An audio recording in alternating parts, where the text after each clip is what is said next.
Hello mga palangga, ako ay magluluto ng ampalaya. Ginisang ampalaya na may itlog. Ito ang aking tanghalian. Pero ang sa aking asawa, hindi ko pa alam. Pasensya na kayo sa aking attire ha, kasi ako'y nasa bahay. Baka kung sino makapanood nito, kung ano-ano pa ang sasabihin. Buhay ko ito, kaya pagbigyan niyo na ako. Manood na lang kayo. Ito yung asawa ng apam na ang ulam ay ginisang what do you call this? Ampalaya na may itlog. Tapos may pritong isda. Yun ang aking ulam. Pero sa asawa ko ay chili con carne. Ang kanyang ulam. Iba po ang ulam niya, iba ang akin. Kasi hindi ako mahilig sa karne. Mahilig ako sa isda at gulay. Kaya, yun lang buhay namin dito sa Pilipinas. Napakasimple. Simpleng buhay. Comfortable.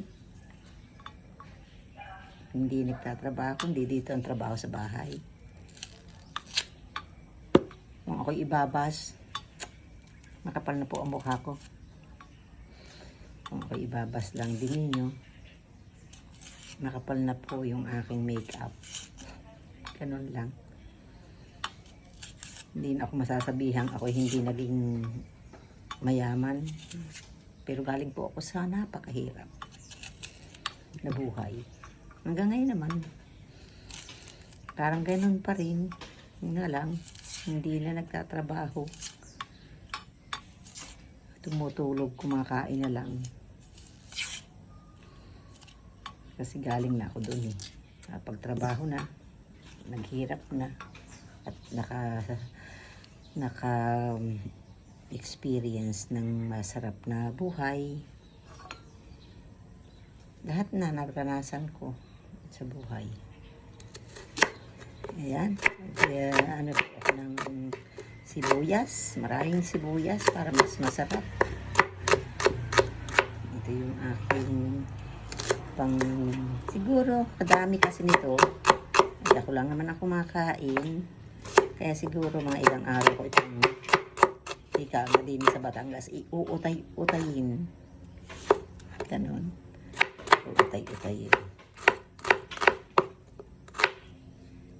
Kasi ako lang kumakain. Kasama ko na hindi kumakain ng mga ganitong pagkain. Parang ang ang video ko is nakakaiyak naman na sibuyas ito. Oh my lord. Sa ngayon wala po yung aking apam na asawa. May meeting po siya. Hindi po yun yung meeting sa trabaho o dito po sa aming homeowners association. Kasi one of members po siya apply kung anong mga rules and regulation. Sila ang mga nagsusulat. Kaya kahapon din nag-meeting din sila. Kaya ako ngayon dito sana magmo-motorbike ako, baka ako abutin na naman po ng ng ulan. Kasi kahapon ako ay nagpunta ng Lumampaw sa Cuenca, Batangas. Tapos hindi ko nakita yung steps. Umuulan na. Tapos nagpahinga lang ako. Tapos punta ng Alitagtag. Kalating ng Alitagtag, diretso ng Taal. Hindi pa din nakadating ng Taal Town. Kasi talagang basang-basaan ako. Ako'y baka magkasakit.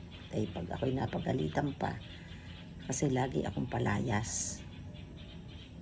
Kaya ako'y bumalik na lang dito sa bahay namin. Dito na lang ako nag-garden nung hapon. Yan po ang gagawin ko sa ampalaya. Imamak ko na yung aking kamay dito. May asin po ito. Ngayon, medyo na siya sa asin. Yan akin po siyang para maalis yung ika nga, yung medyo pait ng kaunti.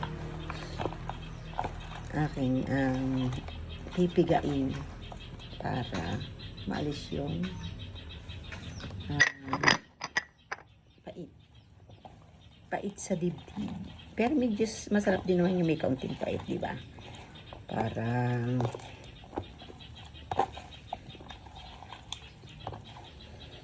medyo masarap. Ito po ako sa aking kitchen sa labas. Kasi yun yung aking yung aking mga ibon sa paligid. Yan. Lulutuin ko na po itong aking itong aking ampalaya. Yan. Ayan mga palangga, mag-aano na ako ng oil dito sa frying pan para igisa ko na yung aking ampalaya. Bago naman ang nito. Hindi siya masyadong mabilis lagay ng lagay ko na po yung bawang.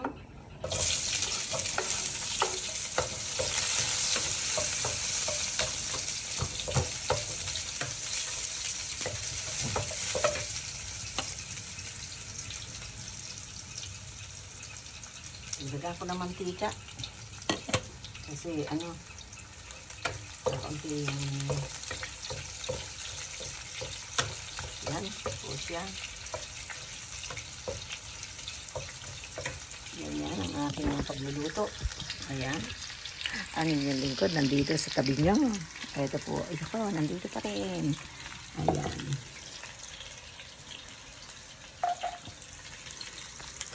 ang pagluluto ng ampalaya. Bawang ang sunod.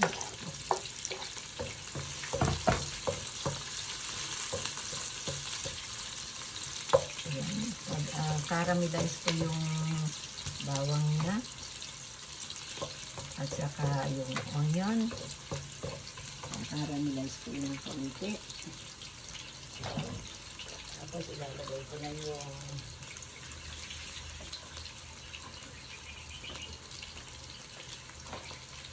ito yung ampalaya.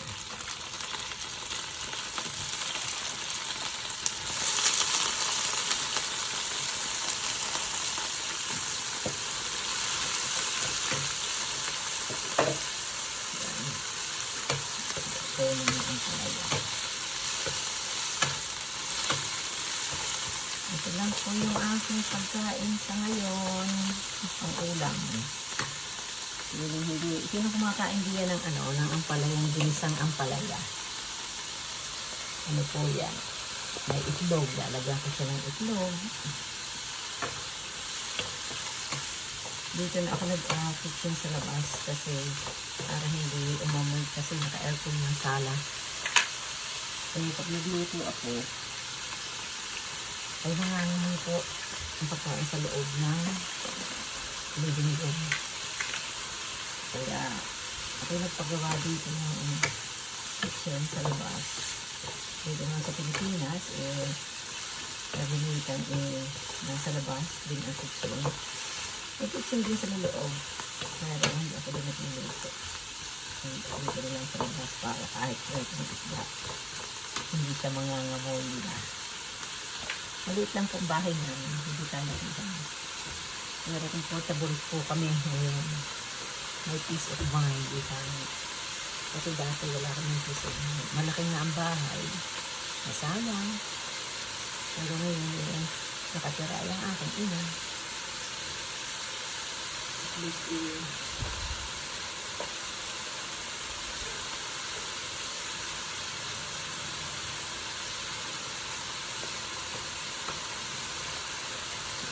least siya comfortable din doon.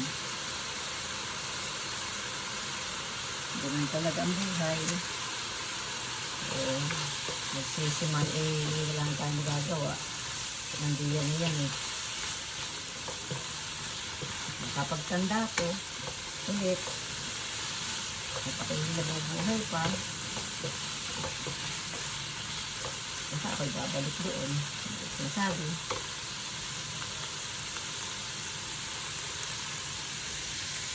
Ito din po ang kamatis. Ayan.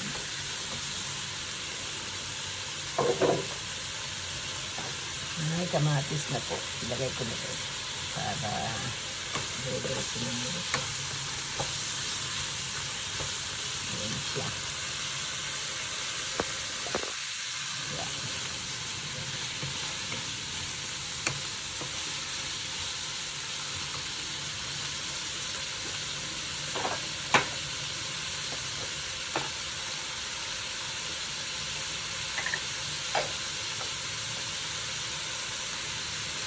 Ito po yung asin. Lagyan ko ng konting asin.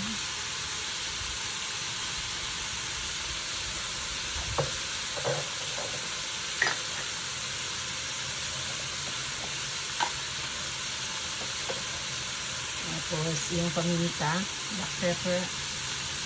Ayan.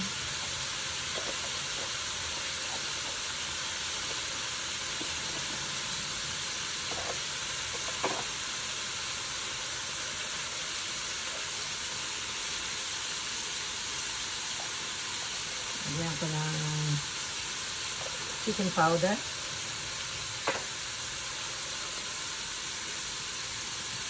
Clean as you go. Ganun po ako. Clean as you go. Lagi akong pulis ng punas habang ako'y nagluluto para hindi masyadong kakalat ang pinaglutuan.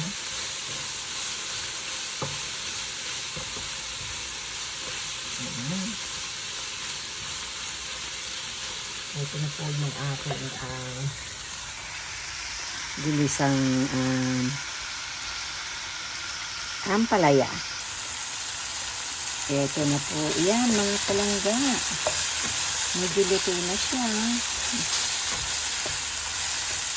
Lalagyan ko na lang siya ng beaten egg. Pag na siya, talagang luto na yung lahat.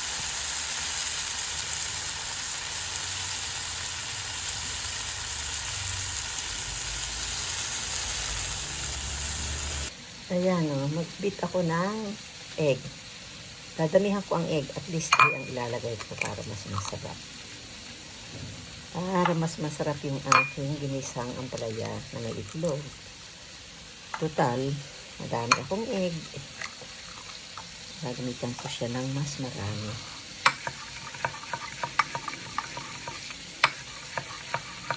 Ayan siya. Luto na kasi, cook na kasi yung aking palaya. Ilalagay ko na ito. Tapos ipakita ko lang na sa inyo kung ano ang finished product. Tanghalian ako. Ayan.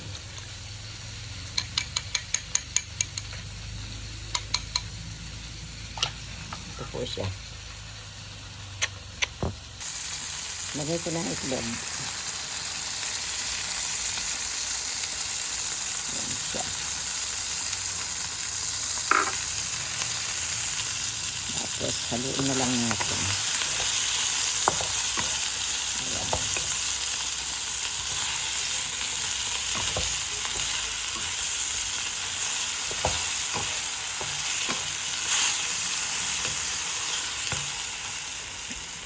Ano lang natin yung apoy para maluto na. Ayos na yan. Luto na po siya eh.